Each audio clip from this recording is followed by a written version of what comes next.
வணக்கம்.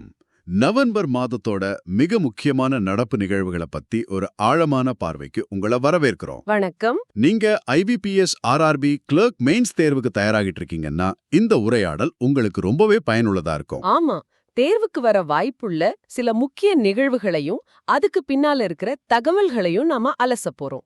சரி, நேரடியா முதல் கேள்விக்கு போயிடலாம். சுற்றுச்சூழல் சம்பந்தமா ஒரு முக்கியமான அறிவிப்பு வந்திருக்கு. பீகார்ல இந்தியாவோட 94வது ராம்சார் சைட்டாக ஒரு ஈரநிலத்தை அறிவிச்சிருக்காங்க. அது அந்த மாநிலத்தோட முதல் கம்யூனிட்டி ரிசர்வாவும் இருக்கு. அது எந்த இடம்? அது கட்டிஹார் மாவட்டத்துல இருக்கிற கோகாபீல் லேக். கோகாபீல் லேக். ஆமா, இந்த அறிவிப்பு பல விதத்துல முக்கியமானது.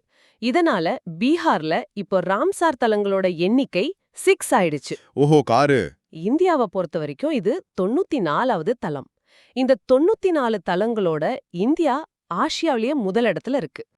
ஆமாம், உலக அளவுல பார்த்தா யூகே மெக்சிகோக்கு அப்புறம் நம்ம 3வது இடத்துல இருக்கோம். அப்போ தேர்வு நோக்குல பார்க்கும்போது இந்த எண்கள் ரொம்ப ரொம்ப முக்கியம். இந்தியாவின் மொத்த எண்ணிக்கை 94, ஆசியாவில் ஃபர்ஸ்ட் பிளேஸ், உலக அளவில் 3rd பிளேஸ். சரிதானே? கரெக்ட். அது மட்டும் இல்லாம கோகபீல் லேக்கோட பெயர், அது இருக்கிற மாவட்டம் கட்டிஹார், இதுவும் முக்கியம். சூழலியல் பாதுகாப்பு பத்தி பேசிட்டு இருக்கும்போதே காடுகள் பத்தி ஒரு முக்கியமான செய்தி வந்திருக்கு. சொல்லுங்க. ஜார்க்கண்ட் அரசாங்கம் உச்சநீதிமன்ற உத்தரவுக்கு பிறகு ஒரு பெரிய வனப்பகுதிய புதிய வனவிலங்கு சரணாலயமா அறிவிச்சிருக்கு. அதோட பரப்பளவு சுமார் 314.65 சதுர கிலோமீட்டர். ஆமாம். அதுல ஒரு சுவாரஸ்யமான விஷயம் என்னன்னா, அந்த பகுதியில தான் இந்தியாவோட மொத்த இரும்புத்தாது இருப்புல 26% இருக்கு. அது எந்த காடு? அது சராண்டா ஃபாரஸ்ட். சராண்டா ஃபாரஸ்ட். ஆமா, சரணாலயமா அறிவிச்சதோட மட்டும் இல்லாம அதை சுற்றி 1 கிலோமீட்டர் ஈகோ சென்சிட்டிவ் ஜோனும் அறிவிச்சிருக்காங்க. இது ரொம்பவே முக்கியமான ஒரு நடவடிக்கை. நிச்சயமா. ஒரு பக்கம் இவ்ளோ பெரிய இரும்பு தாது வளம், மறுபக்கம் சூழலியல் முக்கியத்துவம். இது ரெண்டும் எப்படி சமநிலைப்படுத்த போறாங்க? அதுதான் இங்க இருக்கிற முக்கியமான சவால்.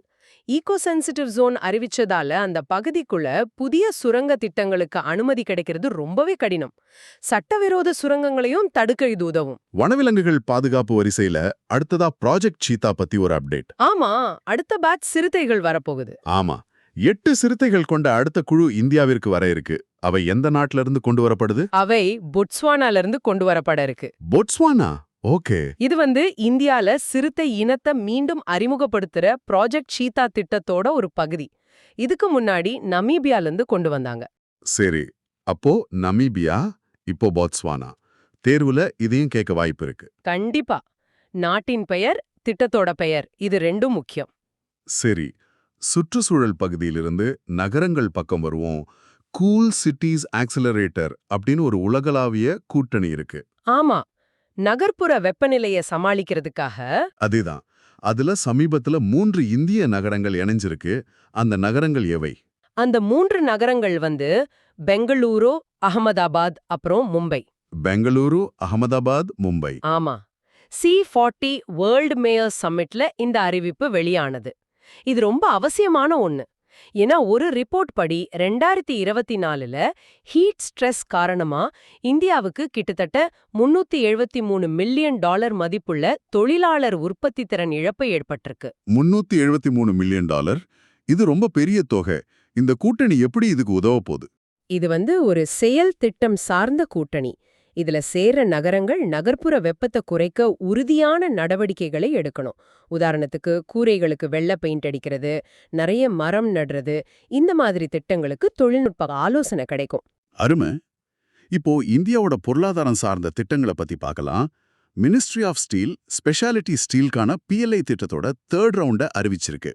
ஆமா, ப்ரொடக்ஷன் லிங்க்ட் இன்சென்டிவ் திட்டம். அதுல விலை நிர்ணயத்துக்கான திருத்தப்பட்ட அடிப்படை ஆண்டு, அதாவது ரிவைஸ்டு பேஸ் இயர் எது?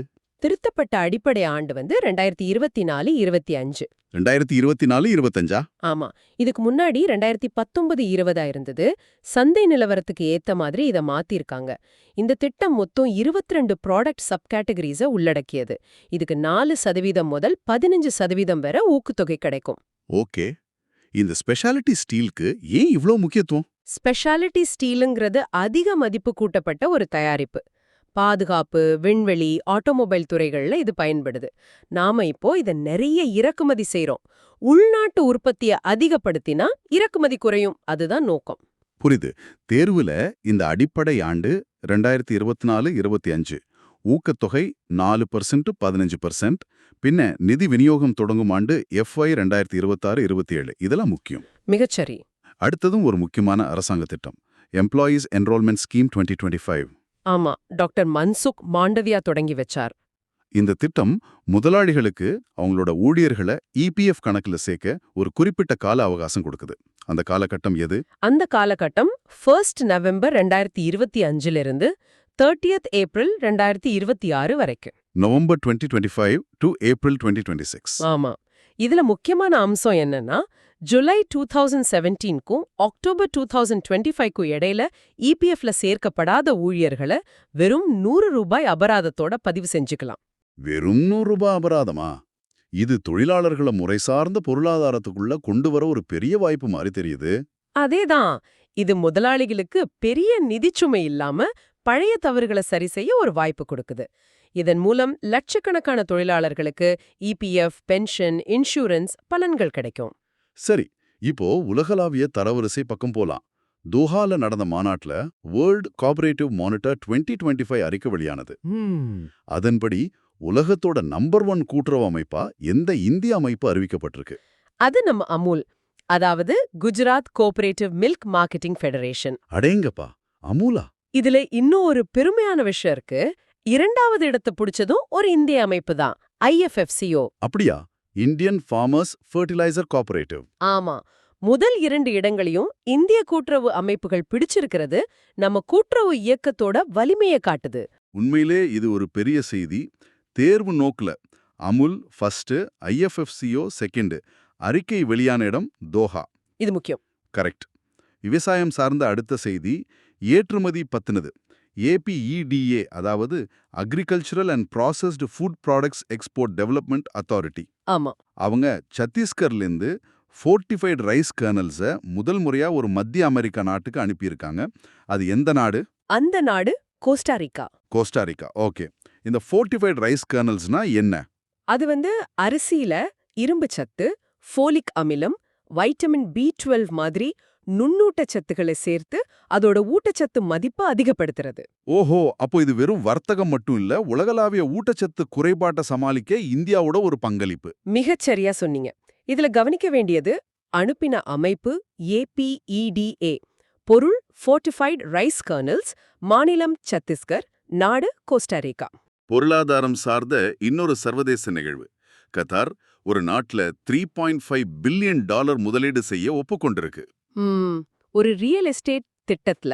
ஆமா, அலம் அல் ரோம் அப்படிங்கிற இடத்துல. இது எந்த நாட்டுக்கு போற ஒரு பெரிய ஃபாரின் டைரக்ட் இன்வெஸ்ட்மெண்ட்? அந்த நாடு ஈஜிப்ட். இதே எஜிப்டோட பொருளாதாரத்துக்கு ஒரு பெரிய ஊக்கத்தை கொடுக்கும். 7 கிலோமீட்டர் நீள கடற்கரையை மேம்படுத்த போறாங்க. ஓகே. அடுத்தது சர்வதேச அங்கீகாரம் பத்தி. வேர்ல்ட் சிட்டிஸ் டே அன்னைக்கு ஒரு இந்திய நகரம் யுனெஸ்கோ கிரியேட்டிவ் சிட்டி ஆஃப் கேஸ்ட்ரானமின்னு அறிவிக்கப்பட்டிருக்கு. ஆமா, அதோட உணவு வகைகளுக்காக. ஹைதராபாத்துக்கு பிறகு இந்த அங்கீகாரத்தை பெறும் 2வது இந்திய நகரம் இது. அது எந்த நகரம்? அது லக்னோ.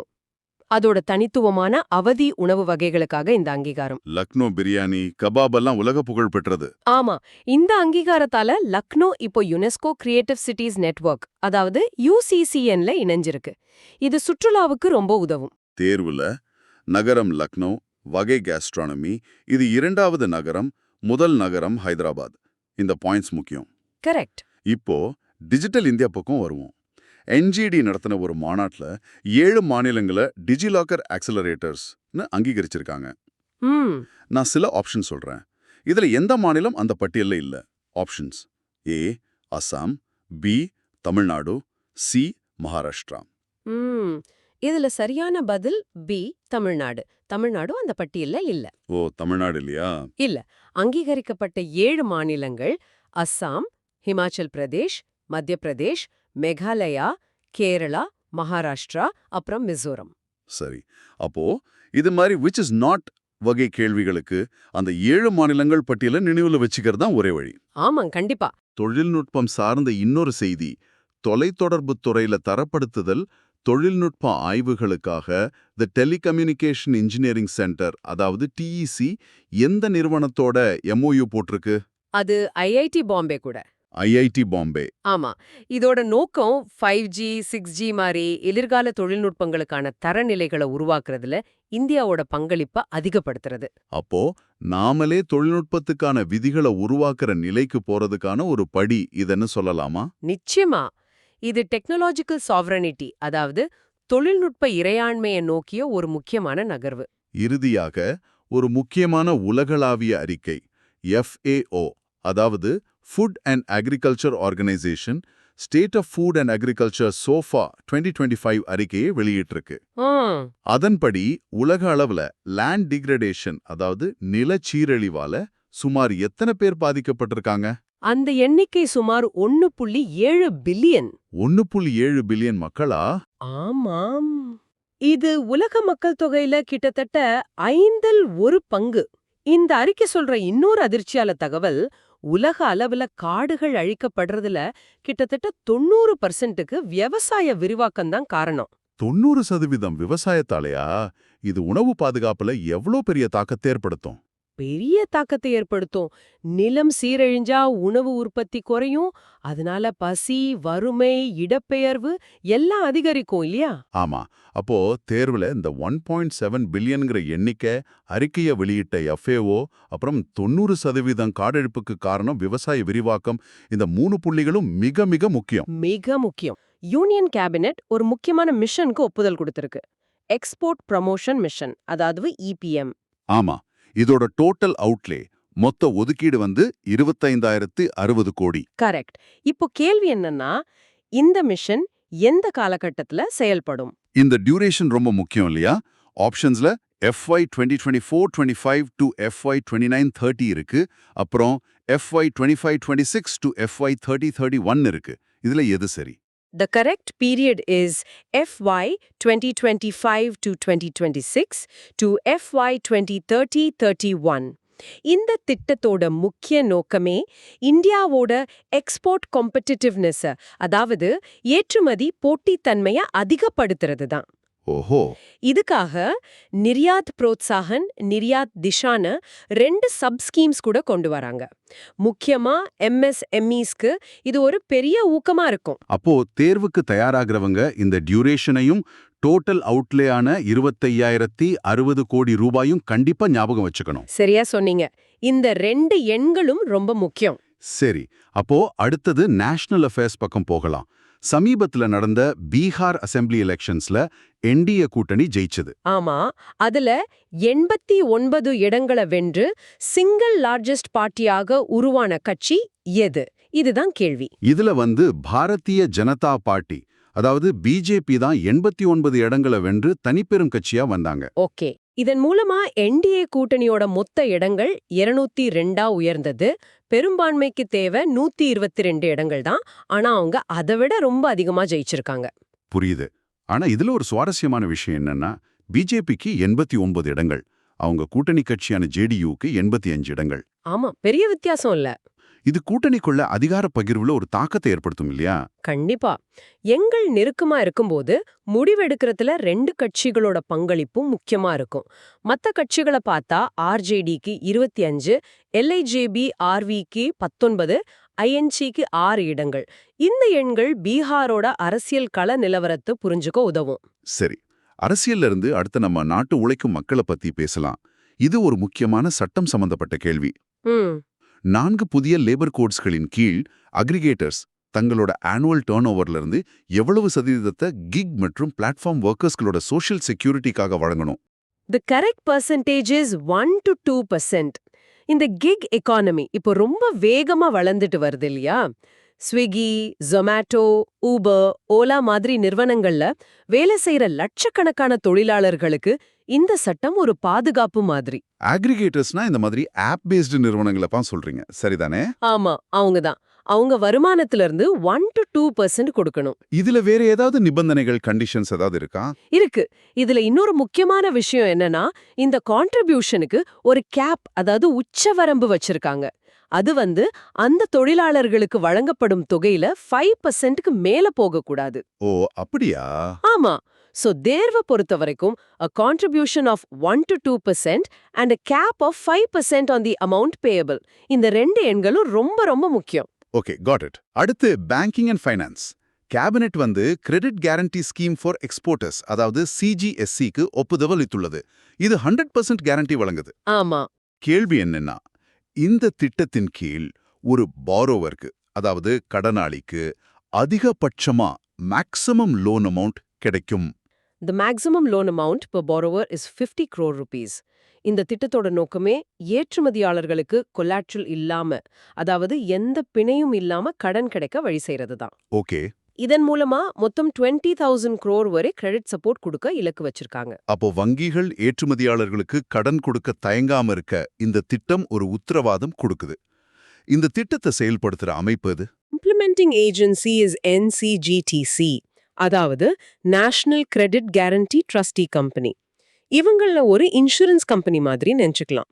ஒருவேளை நஷ்டம் வந்தா நாங்க பாத்துக்கிறோம்னு இவங்க கேரண்டி கொடுப்பாங்க. அதனால வங்கிகள் தைரியமா கடன் கொடுக்கும். புரியுது. So 3 key points: per borrower limit 50 crore rupees, total credit support 20,000 crore rupees, and implementing agency NCGTC. Exactly, very clear. இப்போ தேசிய பொருளாதாரத்திலிருந்து பிராந்திய வளர்ச்சிக்கு வரும். மினிஸ்ட்ரி ஆஃப் டூரிசம் ஏற்பாடு செய்யற 13th international tourism mart for the north eastern region எந்த மாநிலத்துல நடக்க இருக்கு? இது சிக்கிம் மாநிலத்துல நடக்க இருக்கு. இன்னும் குறிப்பா சொல்லணும்னா சிக்கிமோட தலைநகரான கேங்டாக்ல. ஓகே, இதை union tourism minister Gajendra Singh Shekhawat தான் தொடங்கி வைக்கிறார் இல்லையா? ஆமா, அவர்தான். வடகிழக்கு மாநிலங்களுக்குன்னு ஏன் இப்படி ஒரு தனிப்பட்ட டூரிசம் மார்ட் நடத்தணும்? அதோட முக்கியத்துவம் என்ன? நல்ல கேள்வி. ஏன்னா வடகிழக்கு மாநிலங்களோட சுற்றுலா திறன், அதாவது டூரிசம் பொட்டென்ஷியல் ரொம்ப அதிகம். ஆனா அதை இன்னும் முழுமையா வெளிக்கொண்டு வரப்படல. அந்த பகுதிகளோட தனித்துவமான கலாச்சாரம், இயற்கை அழகு எல்லாத்தையும் உலகத்துக்கு காட்டவும், அங்க முதலீடுகளை ஈர்க்கவும் இந்த ITM ஒரு முக்கியமான தளம். புரியுது. மக்கள் ஒரு இடத்துல இருந்து இன்னொரு இடத்துக்கு போறது தொடர்ந்து நடக்குது. இது அரசு எப்படி புரிஞ்சுக்க போகுதுங்கிறது தான் நம்ம அடுத்த புள்ளி. மைக்ரேஷன் பத்தியா? ஆமா, ministry of statistics and programme implementation MOSPI ஒரு பிரத்யேக நேஷனல் மைக்ரேஷன் சர்வே நடத்த போறதா அறிவிச்சிருக்கு. இது எந்த காலகட்டத்தில் நடத்தப்படும்? The survey period is July 2026 to June 2027. இது ரொம்ப முக்கியமான ஒரு சர்வே. ஏன்னா கடைசியா இந்த மாதிரி ஒரு விரிவான சர்வே நடந்தது 2007-8ல. Wow, 20 years is a long time. இவ்ளோ பெரிய இடைவெளிக்கு பிறகு நடக்குது. ஆமா, கிட்டத்தட்ட 20 வருஷ இடைவெளி. இந்த சர்வேல இருந்து நமக்கு என்ன மாதிரி தகவல்கள் கிடைக்கும்? இது கிக் ஒர்க்கர்ஸ் பத்தி நாம பேசினதோட எப்படி தொடர்பு படுது? நிச்சயமா தொடர்பு இருக்கு.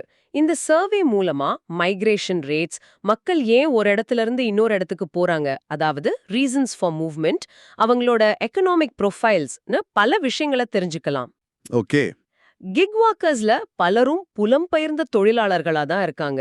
அவங்களோட நிலைய புரிஞ்சுக்கவும், அவங்களுக்கு சரியான கொள்கைகளை வகுக்கவும் இந்த சர்வேயோட முடிவுகள் ரொம்ப உதவியா இருக்கும். புரியுது. சரி, மக்கள் தொகை கணக்கெடுப்பிலிருந்து இப்போ தொழில்நுட்ப வளர்ச்சிக்கு வருவோம். இது கேட்கவே ஒரு சயின்ஸ் ஃபிக்ஷன் படம் மாதிரி இருக்கு. ஆமா. 1000 கோடி முதலீட்டுல நாட்டுடைய முதல் குவாண்டம் சிட்டி, கியூ சிட்டியே அமைக்க திட்டமிட்டிருக்கிற இந்திய மாநிலம் எது? இது நம்ம கர்நாடகா. தலைநகர் பெங்களூருல ஹெசார்கட்டால 6 ஏக்கர் பரப்பளவுல இந்த கியூ சிட்டி அமைய போகுது. ஓ, பெங்களூர்லயா? ஆமா. இதுல quantum hardware parks, cryogenic testing ஃபெசிலிட்டிஸ்னு அதிநவீன வசதிகள் எல்லாம் இருக்கும். குவாண்டம் சிட்டின்னு சொல்றீங்க, ஆனா சாதாரண மக்களுக்கு குவாண்டம் கம்ப்யூட்டிங்னா என்னன்னு புரியாது இல்லையா? அதோட தாக்கம் என்னவா இருக்கும்? ஏன் இதுக்கு 1000 கோடி செலவு செய்யணும்? நிச்சயமா சொல்றேன். குவாண்டம் கம்ப்யூட்டிங் என்பது அடுத்த தலைமுறை கணினி தொழில்நுட்பம். இன்னைக்கு இருக்கிற சூப்பர் கம்ப்யூட்டர்கள் பல வருஷங்கள் எடுக்கக்கூடிய கணக்குகளை இது சில நிமிடங்கள்ல முடிச்சிடும். ஓ, அப்படியா? ஆமா.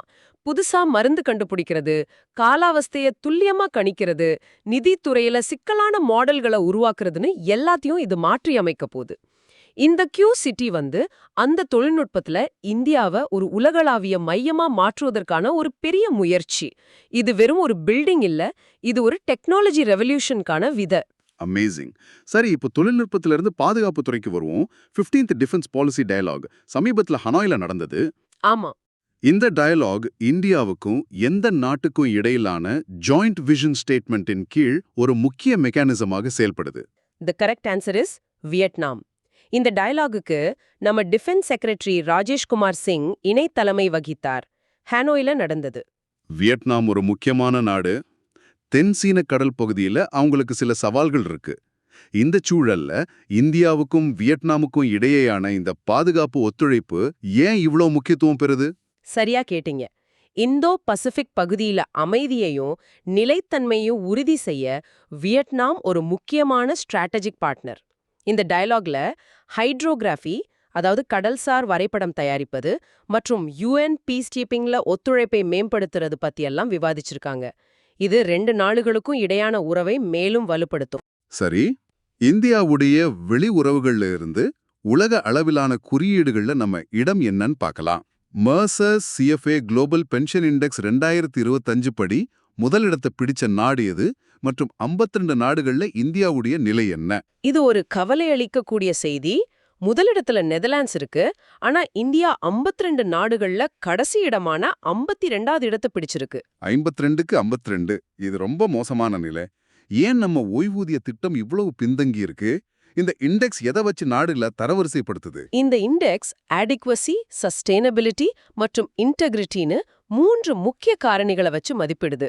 நம்ம நாட்டுல ஃபார்மல் பென்ஷன் கவரேஜ் ரொம்ப குறைவு. ஆமா, அது உண்மைதான். கோடிக்கணக்கான மக்கள் இன்ஃபார்மல் செக்டர்ல இருக்காங்க.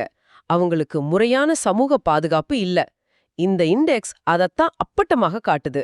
நாம முன்னாடி பேசின கிக் ஒர்க்கர்ஸ்க்கான சோஷியல் செக்யூரிட்டி சட்டம் போன்ற முயற்சிகள் இந்த நிலையை மாற்றுவதற்கான முதல் படிகள் தான். புரியுது.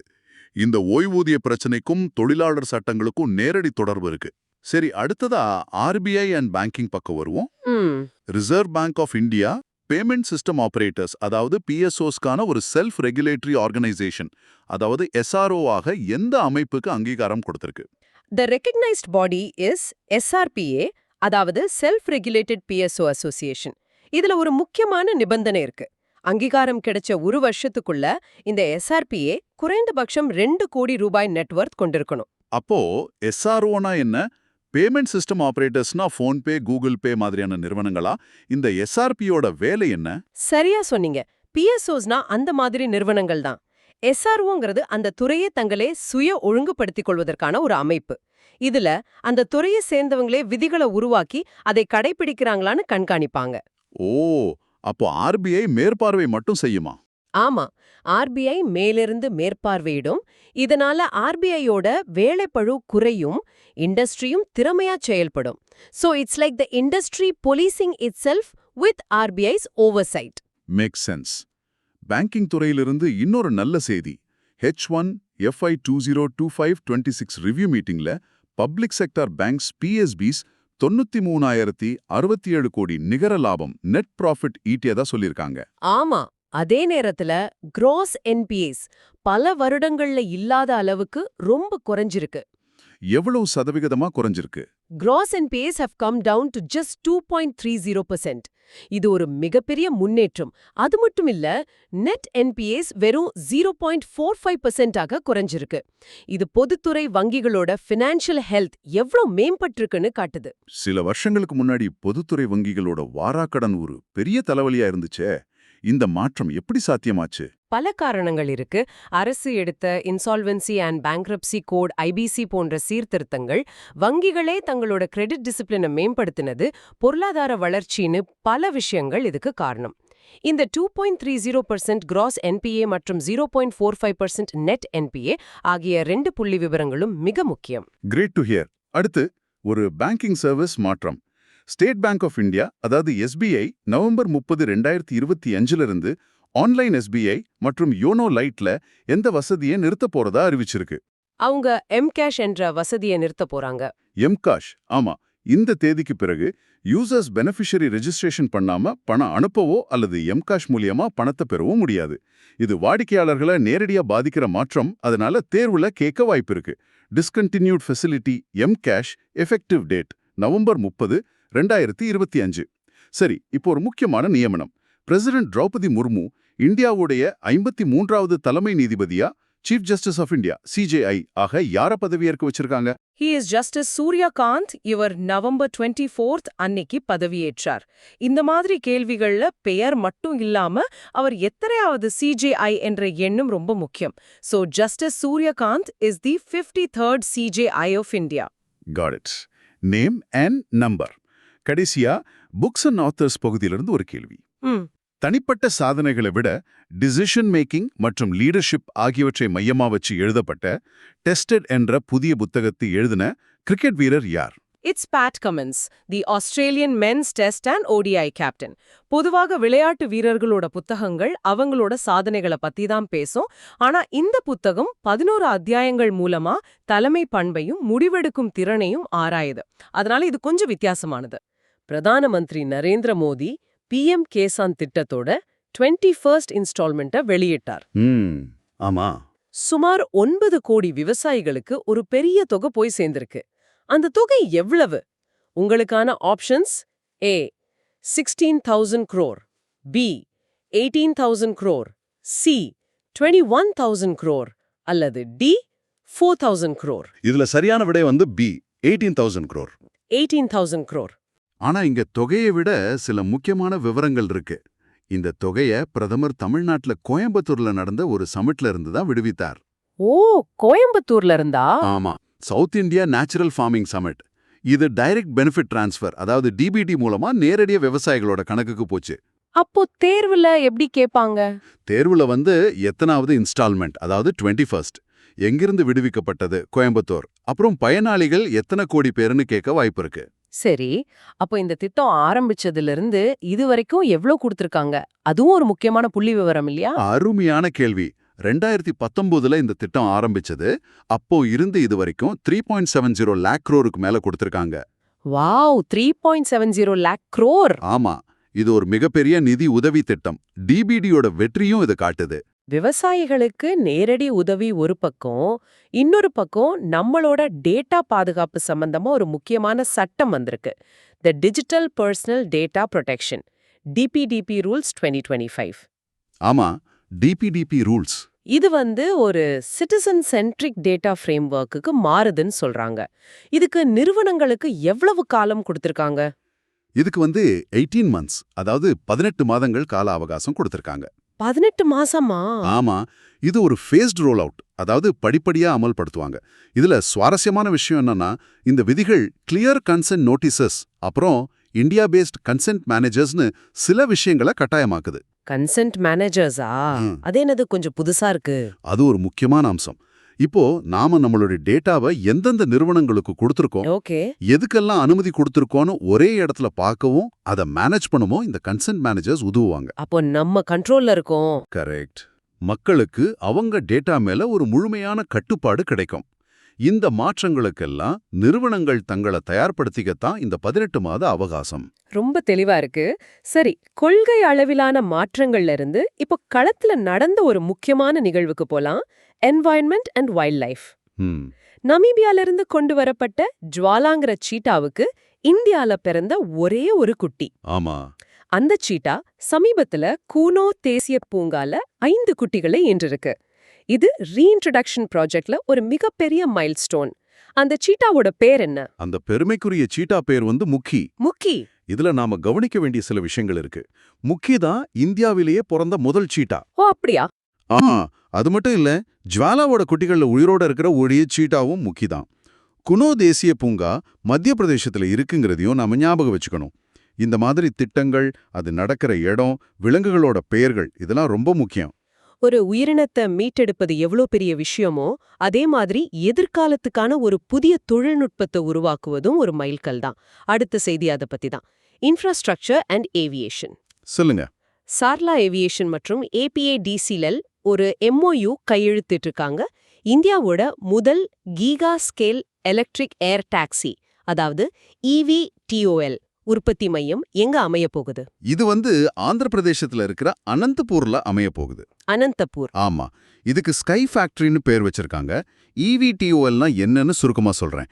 Electric vertical take off and landing. Helicopter மாதிரி. கிட்டத்தட்ட ஹெலிகாப்டர் மாதிரி செங்குத்தா மேலே எழும்பி அப்புறம் விமானம் மாதிரி வேகமா பறக்கும். கிகா ஸ்கேல்னா மிகப்பெரிய அளவிலான உற்பத்தி மையம். அப்போ இது நகர போக்குவரத்தையே மாற்றி அமைக்க வாய்ப்பு இருக்கு இல்லையா? நிச்சயமா. இது 330 கோடி மதிப்பிலான திட்டம். 2027க்குள்ள 40 சிறப்பு வேலைவாய்ப்புகளை உருவாக்கணும் எதிர்பார்க்கப்படுது. தேர்வுல வந்து இந்தியாவின் முதல் அப்படின்னு வர எந்த ஒரு விஷயமும் முக்கியத்துவம் பெறும். ஆமாம். So India's first giga scale eVTOL hub எங்கன்னு கேட்டா பதில் அனந்தபூர். அருமை. வானத்திலிருந்து இப்போ பூமிக்கு கீழே இருக்கிற வளங்களை பத்தி பார்க்கலாம். Mining and resources. சரி. மத்திய அமைச்சர் ஜி கிஷன் ரெட்டி ஜம்மு அண்ட் காஷ்மீர்ல முதல் முறையா 7 மினரல் பிளாக்ஸுக்கான ஏலத்தை தொடங்கி வச்சிருக்காரு. இது ஒரு வரலாற்று நிகழ்வு. இந்த பிளாக்ஸ்ல முக்கியமா என்ன கனிமம் இருக்கு? இதுல முக்கியமா இருக்கிறது லைம்ஸ்டோன், அதாவது சுண்ணாம்புக்கள். நிறைய பேர் லித்தியம்னு நினைக்க வாய்ப்பு இருக்கு. நான் கூட அதான் நினைச்சேன். இல்ல, சரியான பதில் லைம்ஸ்டோன். இது ஏன் ஒரு வரலாற்று நிகழ்வுனா 2015ல MMDR ஆக்ட் மைனிங் ரிஃபார்ம்ஸ் கொண்டு வந்த பிறகு ஜம்மு அண்ட் காஷ்மீர் யூனியன் டெரிட்டரியில நடக்கிற முதல் லைம்ஸ்டோன் பிளாக் ஆக்ஷன் இதுதான். ஓ, இது அந்த பகுதியோட பொருளாதார வளர்ச்சிக்கு ஒரு பெரிய உந்துதலா இருக்கும். அதே சமயம் டிரான்ஸ்பரன்சி, சஸ்டைனபிள் டெவலப்மெண்ட் இதெல்லாம் ஊக்குவிக்கும். இப்போ கொஞ்சம் ஆர்ட் அண்ட் கல்ச்சருக்கு வருவோம். ம். ராஜஸ்தான் துணை முதல்வர் தியா குமாரி ஒரு அறிவிப்பை வெளியிட்டிருக்காங்க. கூமர் ஃபெஸ்டிவல் 2025 பத்தி. கூமர் ஃபெஸ்டிவல். ஆமா, இது மாநிலத்தோட 7 டிவிஷனல் ஹெட் குவார்ட்டர்ஸ்லயும் ஒரே நேரத்துல ஒரு குறிப்பிட்ட தேதியில கொண்டாடப்படும்னு சொல்லிருக்காங்க. அது எந்த தேதி? அந்த தேதி வந்து நவம்பர் 19, 2025. நவம்பர் 19. ஆமா, கூமர் என்பது ராஜஸ்தானோட ஒரு ட்ரெடிஷனல் ஃபோக் டான்ஸ். மாநில அளவிலான விழா ஜெய்ப்பூர்ல வித்யாதர் நகர் ஸ்டேடியம்ல நடக்கும். தேர்வுல பண்டிகையோட பெயர், எந்த மாநிலம், தேதி இதெல்லாம் கேட்பாங்க. உள்நாட்டு கலாச்சாரத்தை பார்த்தோம். இப்போ இன்டர்நேஷனல் ரிலேஷன்ஸ் பக்கம் போலாம். புதுடெல்லியில 7வது நேஷனல் செக்யூரிட்டி அட்வைசர் லெவல் கூட்டம் நடந்தது. ஆமா, இதுல கொலம்போ செக்யூரிட்டி கான்க்ளேவ், அதாவது CSCயோட 6வது உறுப்பினராக அதிகாரப்பூர்வமாக ஒரு நாடு சேர்க்கப்பட்டது. அது எந்த நாடு? அந்த நாடு வந்து சேஷல்ஸ். சேஷல்ஸ். ஆமா, CSCல ஏற்கனவே இந்தியா, மாலத்தீவுகள், மொரிஷியஸ், இலங்கை, பங்களாதேஷ் இவங்க எல்லாம் இருக்காங்க. இப்போ சேஷல் சேர்ந்ததால இந்த அமைப்பு இன்னும் வலுப்பெற்றிருக்கு. இதுல மலேசியா ஒரு விருந்தினராக கெஸ்ட் கலந்துகிட்டது. இந்த CSCயோட முக்கிய நோக்கம் என்ன? ஏன் சேஷல்ஸை சேர்த்தது ஒரு முக்கியமான நகர்வா பார்க்கப்படுது? இதோட முக்கிய நோக்கம் இந்திய பெருங்கடல் பகுதியோட பாதுகாப்பு கட்டமைப்பை வலுப்படுத்துவது. To strengthen the security architecture of the Indian Ocean region. Okay. இப்போ இந்திய பெருங்கடல்ல சீனாவோட செல்வாக்கு அதிகரித்து வர நேரத்துல செய்ஷல்ஸ் மாதிரி ஒரு கேந்திர முக்கியத்துவம் வாய்ந்த தீவு நாட்டை இந்த பாதுகாப்பு கூட்டமைப்புல சேர்க்கிறது இந்தியாவோட ராஜதந்திரத்துக்கு கிடைச்ச ஒரு பெரிய வெற்றி. சர்வதேச உறவுகளை தொடர்ந்து சர்வதேச மாநாடுகள். பிரேசில்ல நடந்த COP30 மாநாட்டுல சுற்றுச்சூழல் அமைச்சர் பூபேந்தர் யாதவ் ஒரு முக்கிய அறிவிப்பை வெளியிட்டார். என்ன அறிவிப்பது? இந்தியா 2026ல குளோபல் பிக் கேட் சம்மிட்டை நடத்தும்னு சொன்னார். இந்த மாநாடு எந்த நகரத்துல நடக்க இருக்கு? இந்த மாநாடு வந்து நம்ம புதுதில்லியில, நியூ டெல்லியில நடக்க இருக்கு. நியூ டெல்லி. ஆமா, இந்த மாநாடோட தீம், அதாவது கருப்பொருள், protecting big cats, protecting climate and biodiversity. இதோட சேர்த்து இந்தியா பிரேசில்ல நடந்த லீடைட் ரவுண்ட் டேபிளுக்கு கோ-சேராவும் இருந்துச்சு. இந்த மாதிரி சர்வதேச மாநாடுகள் நடக்கும் இடம், அதோட தீம் இதெல்லாம் ரொம்ப முக்கியம். அடுத்தது இம்பார்ட்டன்ட் டேஸ் அண்ட் தீம்ஸ். நான் சில ஜோடிகளை சொல்றேன். இதுல எது சரியானதுன்னு நீங்க சொல்லுங்க. கேளுங்க. 1. World Fisheries Day, November 21. Theme வந்து Sanitation, Collective Responsibility. 2. World Toilet Day, November 19. Theme வந்து India's Blue Transformation. 3. World Fisheries Day, November 21. இதோட theme Strengthening Value Addition in Seafood Exports. இது ஒரு நல்ல கேள்வி. இதுல சரியானது வந்து 3வது ஸ்டேட்மெண்ட் மட்டும்தான். So the answer is 3 only. அப்போ மத்த ரெண்டும் தப்பு. ஆமா, வேர்ல்ட் ஃபிஷரிஸ் டேயோட கவனம் சீ ஃபுட் எக்ஸ்போர்ட்ஸ் மேல இருந்தது. வேர்ல்ட் டாய்லெட் டே நவம்பர் 19ஓட தீம் வந்து sanitation, collective responsibility for dignity and planet. இங்க தீம்ஸை மாத்தி கொடுத்திருக்காங்க. இது தேர்வுல குழப்பறதுக்காக கேட்கிற ஒரு பொதுவான முறை. அடுத்து சினிமா ரசிகர்களுக்கு ஒரு கேள்வி. கோவால நடந்த 56வது international film festival of India IFFI-யோட நிறைவு விழாவில் சினிமாவில் 50 ஆண்டுகளை நிறைவு செய்ததற்காக ஒரு பழம்பெரும் நடிகர் கௌரவிக்கப்பட்டார். அவர் யார்? அந்த நடிகர் சூப்பர் ஸ்டார் ரஜினிகாந்த். கரெக்ட். 50 ஆண்டுங்கிறது ஒரு மிகப்பெரிய சாதனை. IFFI-ல இந்த கௌரவம் அவருக்கு கிடைத்தது ரொம்ப பொருத்தமானது. இந்த விழாவில் கவனிக்க வேண்டிய மற்ற விஷயங்கள் என்னன்னா, ஜப்பான் வந்து ஃபோக்கஸ் கண்ட்ரி, ஓகே, ஸ்பெயின் வந்து பார்ட்னர், ஆஸ்திரேலியா வந்து ஸ்பாட்லைட். இந்த மாதிரி கூடுதல் தகவல்களும் ரொம்ப முக்கியம். இப்போ சில விருதுகள் மற்றும் கௌரவங்கள் பத்தி பார்க்கலாம். நான் சொல்ற ஸ்டேட்மெண்ட்ஸ்ல எது சரி? சரி. 1. ரகு பிரசாத் FIH மேல் அம்பையர் ஆஃப் த இயர் 2025 ஆக தேர்வு செய்யப்பட்டார். 2. டாம் க்ரூஸ்க்கு வாழ்நாள் சாதனைக்காக ஆனரரி ஆஸ்கார் வழங்கப்பட்டது. 3. ஜெர்லின் ஜெயராஜகன் டெஃப்லிம்பிக்ஸ் 2025க்கான ஃபிளாக் பேரர் ஆவார். இதுல மூணுமே சரிதான். All of the above. எல்லாமே சரியா? இந்திய அம்பையர் ரகு பிரசாத்துக்கு FIH விருது கிடைச்சது ஒரு பெரிய அங்கீகாரம். டாம் க்ரூஸுக்கு ஹானரரி ஆஸ்கர். அப்புறம் நம்ம தமிழ்நாட்டைச் சேர்ந்த ஷட்லர் ஜெர்லின் ஜெயராஜகன் டோக்கியோ டெஃப்லிம்பிக்ஸ்ல 111 பேர் கொண்ட இந்திய அணிக்கு தலைமை தாங்க போறாங்க. இது மாதிரி வெவ்வேறு துறைகளை சேர்ந்த விருதுகளை ஒரே கேள்வியில கேட்கும்போது நம்மளோட பொது அறிவே எந்த அளவுக்கு பறந்திருக்குன்னு சோதிக்கிறாங்க. சரி, இப்போ ஒரு ட்ரிக் கொஸ்டின். விளையாட்டு மற்றும் பொது அறிவு சம்பந்தப்பட்டது. நான் சொல்றதுல தவறான ஸ்டேட்மெண்ட்டை கண்டுபிடிக்கணும். Okay, find the false statement. A. India Chinese டைப்பேயை தோற்கடித்து 2வது முறையாக விமென்ஸ் கபடி வேர்ல்ட் கப்பை வென்றது. B. பாராசோஷியல் என்பது Cambridge dictionary word of the year 2025. C. Curaçao and Haiti 2026 FIFA world கப்க்கு தகுதி பெற தவறிவிட்டன. D. Women's kabaddi world cup இறுதிப் போட்டி டாக்காவில் நடைபெற்றது. இதுல தவறான ஸ்டேட்மெண்ட் வந்து C. Curaçao and Haiti failed to qualify for the 2026 FIFA World Cup. அதுதான் தவறா? ஆமா, உண்மை என்னன்னா அவங்க 2026 FIFA வேர்ல்ட் கப்க்கு தகுதி பெற்று விட்டார்கள். They did qualify. மற்ற தகவல்கள் எல்லாம் சரிதான். இந்தியா கபடியை 35-28 என்ற கணக்குல வென்றது. பாராசோஷியல் என்ற வார்த்தை யூடியூபர் ஐஷோ ஸ்பீடால பிரபலமானது. அடுத்த science and space technology. November 2025ல நடந்த விண்வெளி பயணங்களை பத்தி எது சரி? சொல்லுங்க. 1. சென்டினல் 6B கலிபோர்னியாவிலிருந்து ஏவப்பட்டது, கடல் மட்ட உயர்வை கண்காணிக்க. 2.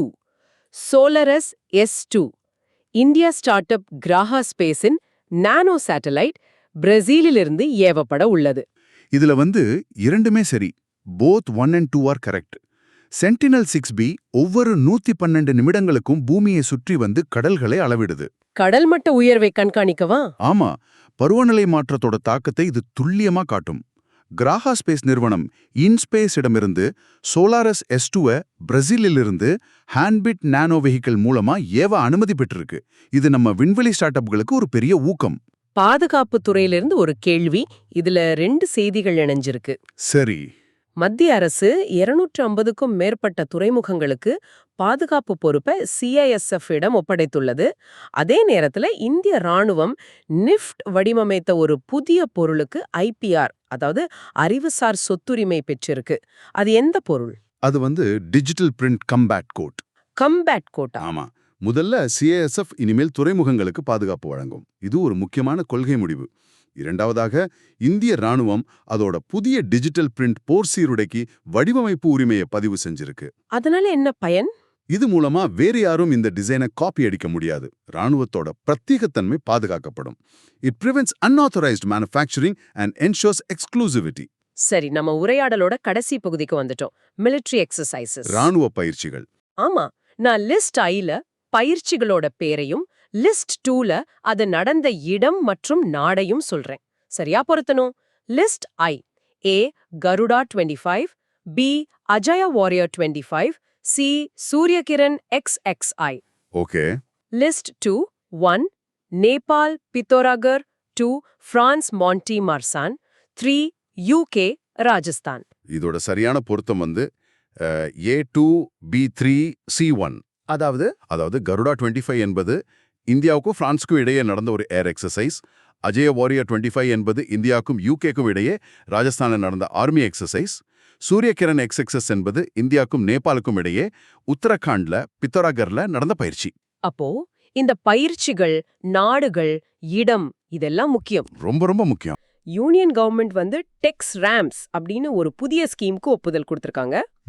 கேள்வி என்னன்னா, ஃபினான்ஷியல் இயர் 2025-26ல இருந்து FY 2030-31 வரைக்கும் இந்த திட்டத்துக்காக ஒதுக்கப்பட்ட டோட்டல் ஃபினான்ஷியல் அவுட்லே எவ்வளோ?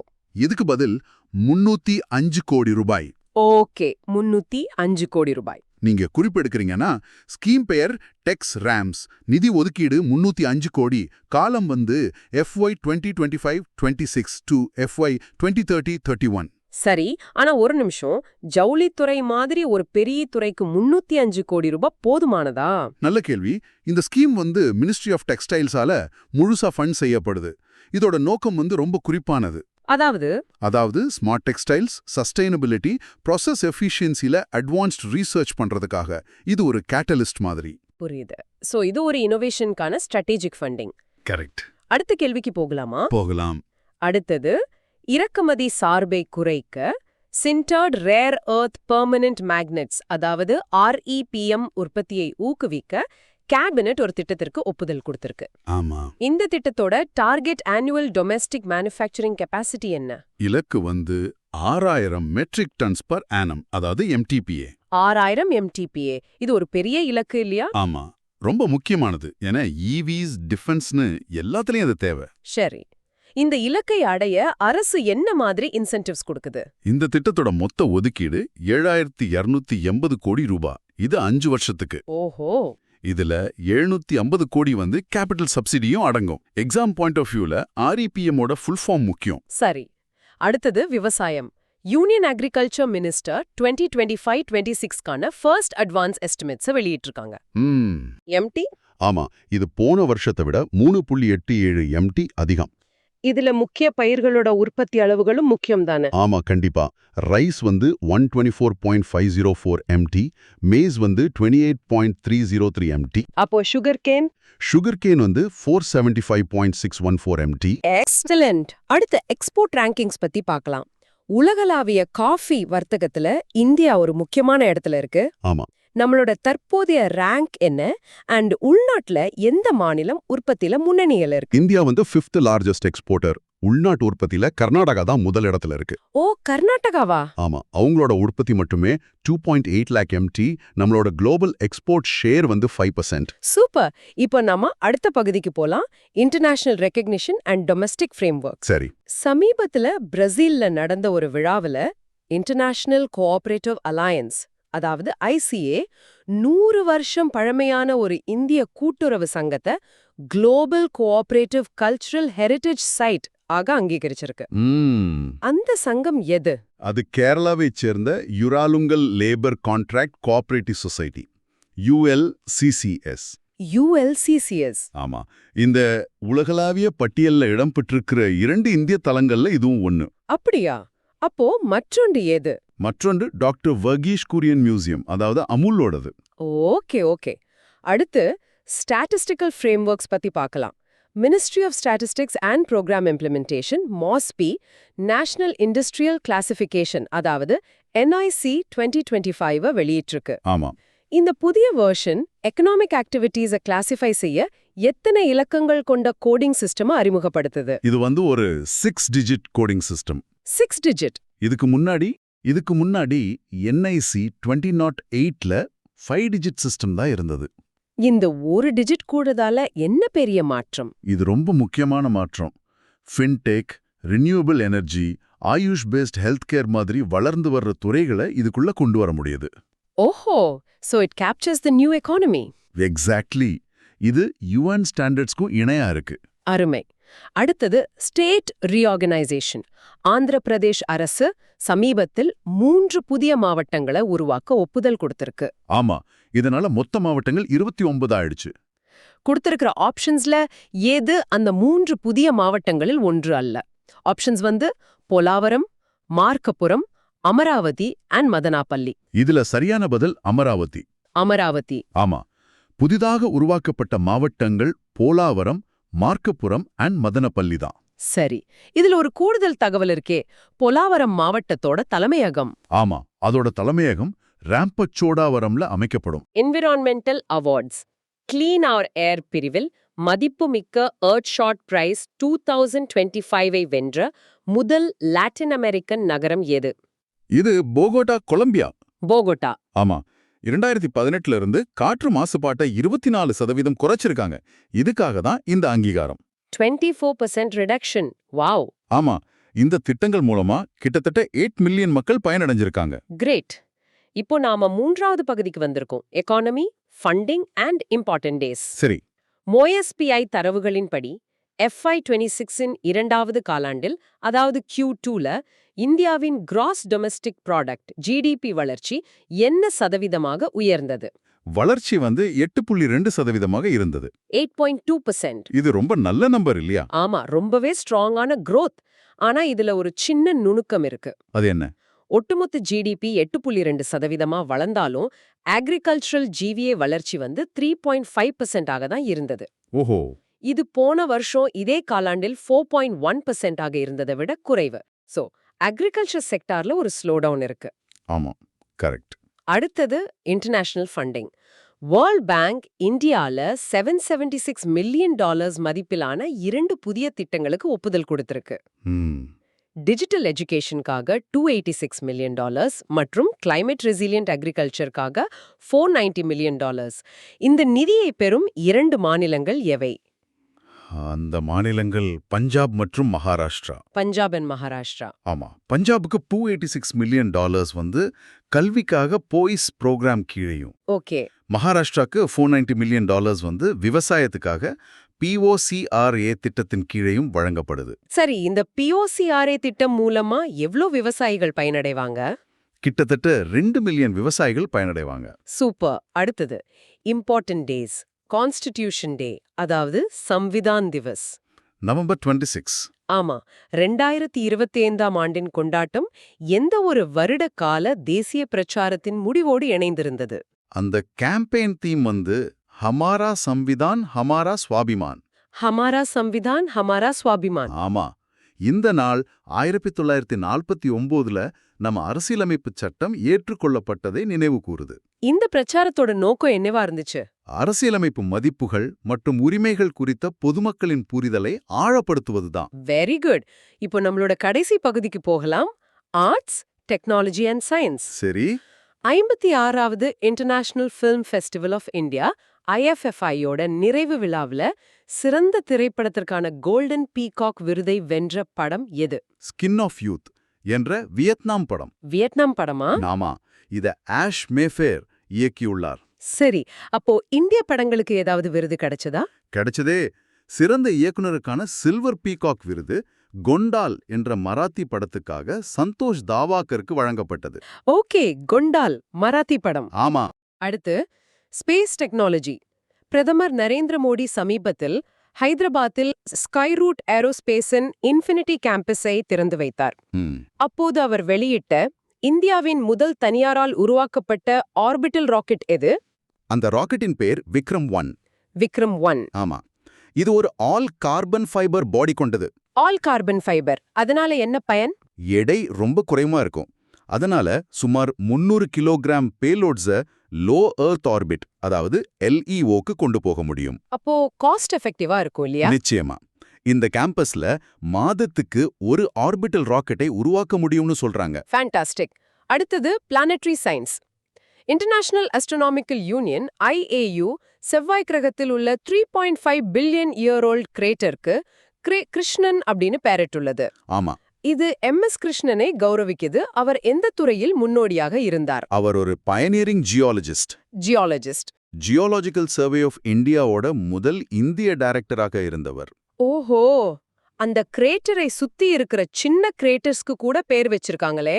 ஆமா, வாலியமாலா, தும்பா மற்றும் பெக்கால்னு கேரள இடங்களின் பெயர்களை அங்கீகரிச்சிருக்காங்க. இன்ட்ரெஸ்டிங்.